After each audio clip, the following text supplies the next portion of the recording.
So thank you so much for coming over all the way from Perindalmanna Yeah. to participate in this with such an open mind. And I throughout saw you as an active contributor. So how far has this journey in optometry has been?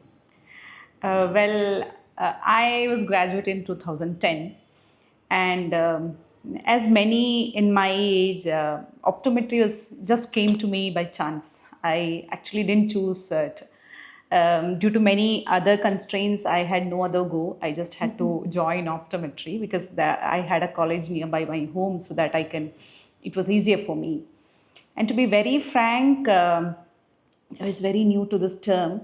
I didn't know. There was nobody who could explain me what is optometry, who is an optometrist, what are the career opportunities. Nothing. I was like blank, and as I told you, I just had to choose it. That's all.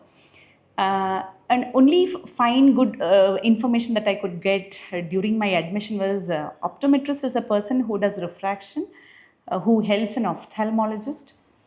So, being not a very poor performer at school, my parents always used to ask me, "Is this your career? Is this what you have chosen, or are you on the right track?" So, I actually didn't have an answer because uh, I didn't have any other options. But I strongly believe in destiny. And I had to actually, now I understand that I was born to be an optometrist because soon in my second year, first year was like as just after plus two, as everyone enjoys. I enjoyed my first year very nicely. I had my university exams written very cool. I had good grades and marks also. Second year changed my life. We had a visit in a blind school, and blind school, like we know, a blind school is a school where students who cannot see are accommodated. And I came across a child, and he read 6 by 6 on the Snellen chart. So I got astonished. I went to the principal and told, "Sir, why is this child here?" Then he himself was a blind principal. Oh, And principal asked me, "You checked his vision?" I told, "Yes, he is reading it perfectly 6 by 6. So he should not be a blind." Then he smiled slightly and he told, "Did you check his visual field?" And I told, "No." And when I checked his visual field, he had a constricted visual field, restricted field, and he had a congenital glaucoma. And since he could not compete with his other schoolmates, he had to be pushed into a special school. That is where low vision struck to me. I was very new to this term.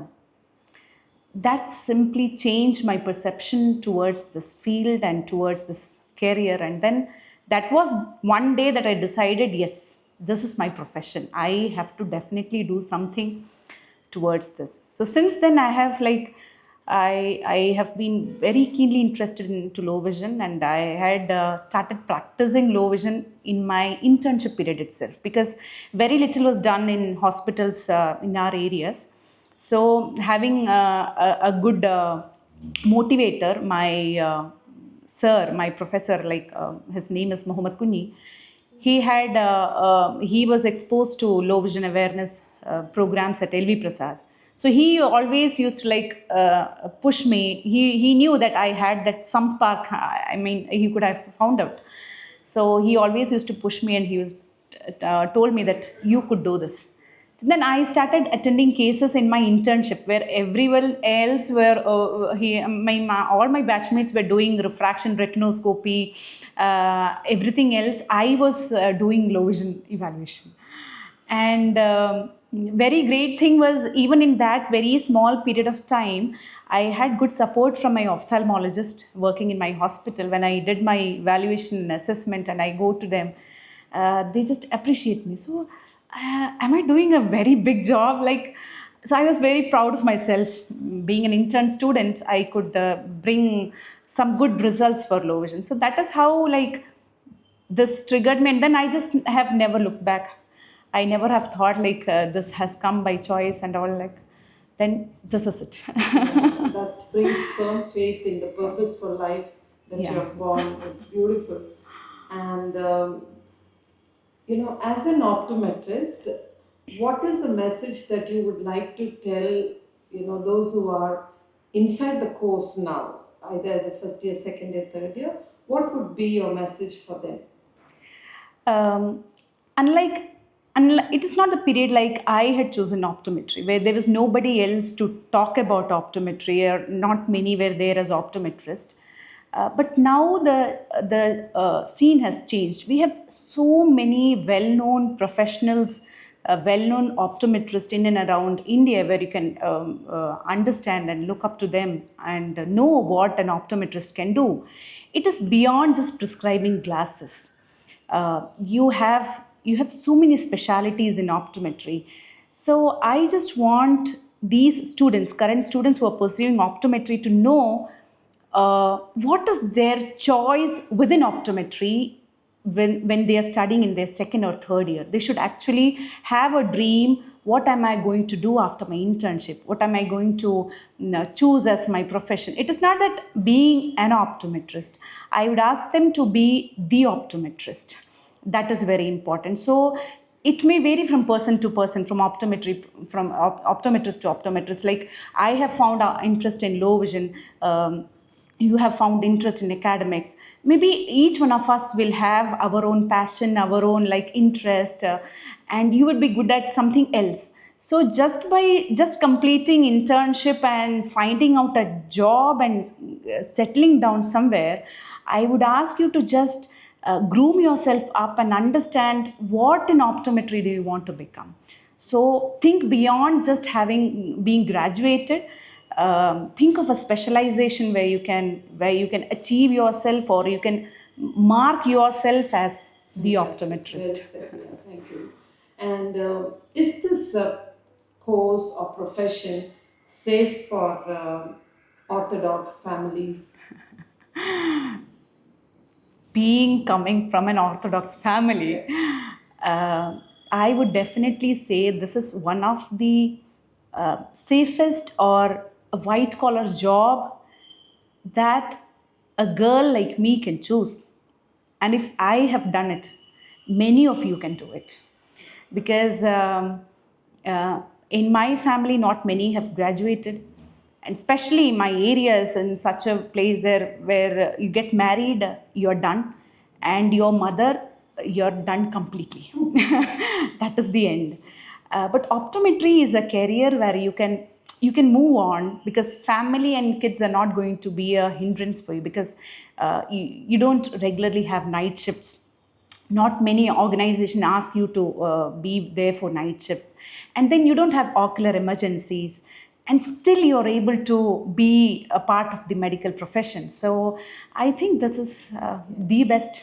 And can contribute to home also. Sure, sure. Thank you. So last thing is, what do you feel about today's session? Oh, today was absolutely wonderful, ma'am, because since I have shifted my thought of gaze from low vision, pediatric low vision, to pediatric optometry, such sessions would definitely give us good information, good knowledge, and yes, of course, that confidence builds into us that yes, I can start practicing. And one very important thing that I have experienced from my own career life is there are so many things, or there are so many procedures what an optometrist does, an ophthalmologist can't. Or I would rather say they have so many other things to do. So there are so many things that optometrist alone can do, like pediatric assessment, a low vision assessment, interventional treatments modalities. So these kind of sessions where you get to get to update yourself, and then beyond just sitting and learning, interacting with people who have been experiencing these kind of cases will definitely give you that confidence that yes, yet tomorrow I'm going to change my way of practice. So this was today's was an extraordinary session, and tomorrow I'm definitely looking up for. Yeah. I wanted to finish it with this, but your answer led me to one more question, if I may ask. Sure. You also having your own practice. Um, there are many who like this once they are inside because they say they can start their own clinic. Um, do you think our education is allowing us to succeed in that, setting up your own clinic? Yes, of course, as I told you, dream beyond what you can do. Setting up a clinic should be, of course, your desire, your aspiration, whatever. But it is not that just you finish your graduation and kickstart a private practice. That is not going to do good to you. You need to learn. You need to understand what actually a private practice demands. That skill has to be trained up. I had been practicing from 2010, but it took almost 8 to 9 years for me to build my own setup. And I don't say that I am done.